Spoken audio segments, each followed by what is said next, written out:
آپ کو پتہ ہے اس رکوع سے جو پہلا رکوع تھا، اس رکوع میں اللہ تعالیٰ نے انسان کی ایک حالت بیان کی کہ انسان کو جب مصیبت پہنچتی ہے تو اللہ کو پکارتا ہے، اور جب مصیبت ٹل جاتی ہے دوبارہ شرک کرنے پر آ جاتا ہے۔ اللہ نے اپنی قدرت کے دلائل بھی دیے کہ کیسے تمہیں ماں کے پیٹ میں 3 مراحل سے گزار کے وہ بناتا ہے۔ پھر اللہ نے کہا کہ بتاؤ، ایک یہ شخص ہے جو اللہ کے ساتھ شریک کرتا ہے اور لوگوں کو گمراہ بھی کرتا ہے، ایک وہ ہے جو توحید پرست ہے اور راتوں کو اللہ کے سامنے اٹھ کے دعائیں مانگتا ہے، اللہ کا خوف بھی ہے اس کے دل میں، اللہ سے امیدیں بھی لگا کے بیٹھا ہوا ہے۔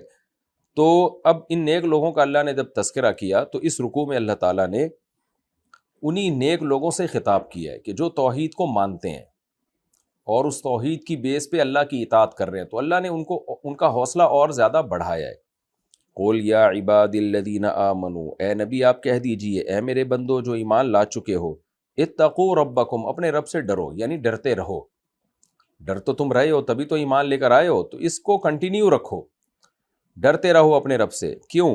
للذین احسنوا، تم جب اللہ سے ڈرو گے تو نیک اعمال کرو گے، اور جو لوگ نیک اعمال کرتے ہیں اس دنیا میں، للذین احسنوا فی ہذہ الدنیا، وہ لوگ جو دنیا میں نیک اعمال کرتے ہیں ان کے لیے کیا ہے؟ حسنۃ، اچھا بدلہ ہے، دنیا میں بھی آخرت میں بھی۔ دنیا میں حسنہ کیا ہے کہ قرآن میں دوسرے مقام پہ آتا ہے فَلَنُحْيِيَنَّهُ حَيَاةً طَيِّبَةً، کہ ہم ان لوگوں کو ایک پاکیزہ سکون والی زندگی عطا فرماتے ہیں۔ وَأَرْضُ اللَّهِ وَاسِعَةٌ، اور اللہ کی زمین بہت وسیع ہے۔ یہ ایک اشکال کا جواب ہے کہ اللہ ہم جس علاقے میں رہتے ہیں وہاں تو ہمارے لیے دین پر عمل کرنا ممکن ہی نہیں ہے۔ جیسے جب یہ آیتیں نازل ہوئی مکہ میں تو اللہ نے فرمایا کہ اللہ سے ڈرو، تو ظاہر ہے ڈرو کا مطلب نیک اعمال کرو، تو ہمارے لیے تو نیک اعمال کرنا ممکن نہیں ہو رہا، مشرکین کی طرف سے بہت ظلم ہو رہا ہے، وہ ہمیں نماز نہیں پڑھنے دیتے۔ اس کا اللہ نے جواب دیا ارض اللہ واسعۃ، اللہ کی زمین بہت کشادہ ہے۔ کیا مطلب؟ چھوڑ کے نکل جاؤ اپنے علاقے کو۔ اسی سے ثابت ہوتا ہے کہ بھائی جب کسی جگہ آپ کے لیے دین پر چلنا ممکن نہ ہو تو آپ کے لیے وہاں سے ہجرت کرنا واجب ہے، لازم ہے۔ اور پھر یہ ڈریں گے کہ رزق کہاں سے ملے گا، تو اللہ نے کہا اللہ کی زمین بہت کشادہ ہے، زمین بہت بڑی ہے۔ فیملی پلاننگ والے ڈراتے رہتے ہیں کہ بچے پیدا ہو رہے ہیں زمین بھر گئی ہے، ایسا کچھ بھی نہیں ہے، بہت علاقے خالی پڑے ہوئے ہیں، آپ موو کرو یہاں سے۔ ہاں کچھ نہ کچھ تکلیف ضرور ہوگی تمہیں اپنا علاقہ چھوڑنے میں، اپنی قوم کو چھوڑنے میں، تو اس کا اللہ آگے جواب دیتے ہیں انما یوفی الصابرون اجرہم بغیر حساب، دیکھو جو صبر کرے گا نا اس کو میں بغیر حساب کے اجر دوں گا۔ یعنی ہر عمل کا ایک اجر اللہ نے لکھا ہوا ہے، صبر پہ بہت زیادہ اجر ملتا ہے۔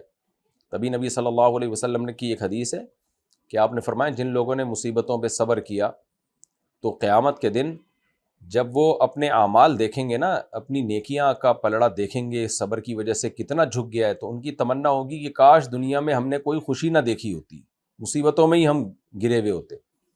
تو ہجرت کی وجہ سے اگر کوئی مشکل آ رہی ہے، صبر کرنا پڑ رہا ہے، تو صبر کرو، کیونکہ صبر کرنے والوں کا اجر بہت زیادہ ہوتا ہے۔ کیونکہ اللہ تو قدردان ہے نا، آپ اللہ کے لیے صبر کر رہے ہیں تو اللہ کیسے چھوڑ دے گا آپ کو۔ قُلْ إِنَّمَا أُمِرْتُ أَنْ أَعْبُدَ اللَّهَ مُخْلِصًا لَهُ الدِّينَ، اب توحید کے مضمون کی طرف دوبارہ اللہ رجوع کرتے ہیں، کیونکہ اصل تو یہی بیان کیا جا رہا ہے، مشرکین کے دل سے بتوں کی نفرت نکالی جا رہی ہے، تو اس کو ایک دوسرے عنوان سے بیان کیا جا رہا ہے کہ اے نبی آپ ان سے کہہ دیجئے، کیونکہ یہ بار بار آپ کو فورس کر رہے ہیں شرک پر، تو آپ ان کو مایوس کرنے کے لیے کہہ دیجئے کہ مجھے تو حکم دیا گیا ہے کہ میں عبادت کروں اللہ کی مخلصا لہ الدین، اس کے لیے دین کو یعنی عبادت کو خالص کرتے ہوئے، تمہاری طرح نہیں کہ کبھی اللہ اور کبھی غیر اللہ، نہ نہ نہ، مجھے تو اسی کا حکم دیا گیا ہے۔ وَأُمِرْتُ لِأَنْ أَوَّلَ الْمُسْلِمِينَ، اور میں اپنی دعوت میں سچا ہوں اس لیے کہ مجھے حکم دیا گیا سب سے پہلے فرما بردار میں نے بننا ہے۔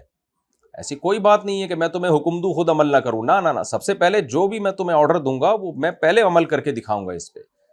تو جس کو سب سے پہلے مسلم بننے کا حکم دیا گیا ہے تم اس سے کیسے امید لگاتے ہو کہ وہ کافر بن جائے اور اپنی دعوت کو چھوڑ دے؟ اور میں کوئی خدائی دعوے بھی نہیں کر رہا، بلکہ جس عذاب سے میں تمہیں ڈرا رہا ہوں کہ شرک کرو گے تو عذاب آئے گا، نافرمانی کرو گے تو عذاب آئے گا، میں خود بھی اس عذاب سے ڈرتا ہوں۔ قل کہہ دیجئے انی اخاف، مجھے خوف ہے، ان عصیت ربی، اگر میں نے رب کے حکم کی نافرمانی کی تو مجھے خوف ہے کس بات کا؟ عذاب یوم عظیم، بہت بڑے دن کے عذاب کا۔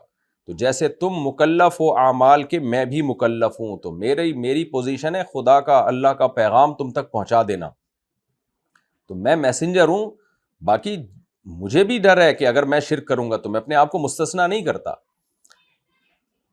قل اللہ اعبد مخلصا لہ الدین، کہہ دیجئے کہ میں اللہ ہی کی عبادت کروں گا، اس کے لیے دین کو، عبادت کو، اپنی عبادت کو خالص کرتے ہوئے. فاعبدوا ما شئتم، تم جس کی چاہو عبادت کرو، لیکن ایک بات یاد رکھنا، قل ان الخاسرین الذین خسروا انفسهم، یعنی جس کی چاہو عبادت کرو کا مطلب میرا تم پہ کوئی زور نہیں ہے، میں تو زبردستی نہیں روک سکتا، لیکن اتنی بات ضرور ہے، ان الخاسرین الذین خسروا انفسهم، دیکھو خسارے والے وہ لوگ ہیں جو اپنی جان اور اپنے گھر والوں کی طرف سے قیامت کے دن خسارے میں پڑ جائیں.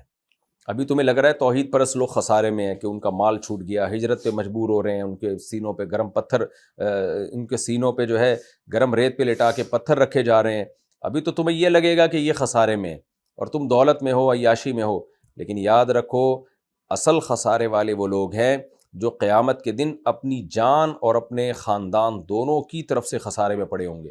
کیونکہ جب کوئی مصیبت آتی ہے نا تو انسان پہلے اپنی جان کے ذریعے اس مصیبت کو دور کرتا ہے، خود زور لگاتا ہے، اور خود نہیں لگتا تو اپنے ریلیٹیو سے رابطہ کرتا ہے. تو اللہ کہتے ہیں اثر خسارے والا وہ ہے جو نہ اس خسارے کو خود دور کر سکے اور نہ اس کا کوئی رشتہ دار اس کے کام آ سکے. تو اصل خسارے والے وہ لوگ ہیں. اور الا ذالک هو الخسران المبین، خبردار سنو یہ ہے بہت واضح خسارہ کہ کوئی تمہارے کام نہیں آئے گا. اور وہ خسارہ کیا ہے اس کا اللہ نے آگے تذکرہ کیا. تو یہ جہنم سامنے رکھ کے سوچ کے پھر جس کی چاہے عبادت کرو، تمہاری مرضی ہے.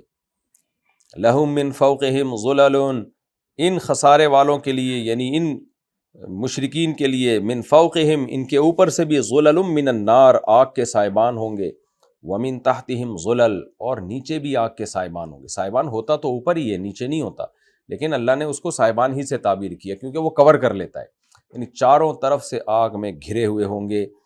ذالک یہ وہ جہنم ہے، یخوف اللہ بہ عبادہ جس کے ذریعے اللہ اپنے بندوں کو ڈرا رہا ہے، بتا رہا ہے کہ اس آگ سے بچو، اپنے آپ کو بچاؤ. یا عبادی اے میرے بندو، فتقون ڈرو مجھ سے تم. دیکھیں کیسا عجیب انداز ہے اللہ تعالیٰ کا، یہ حجت تمام کر رہا ہے اللہ تعالیٰ کہ میں تمہیں بار بار اس آگ سے ڈرا رہا ہوں، تو ڈرو، بچنے کی کوشش کرو، اس کو مذاق مت سمجھو، اس کو کوئی سیاسی بیان مت سمجھو.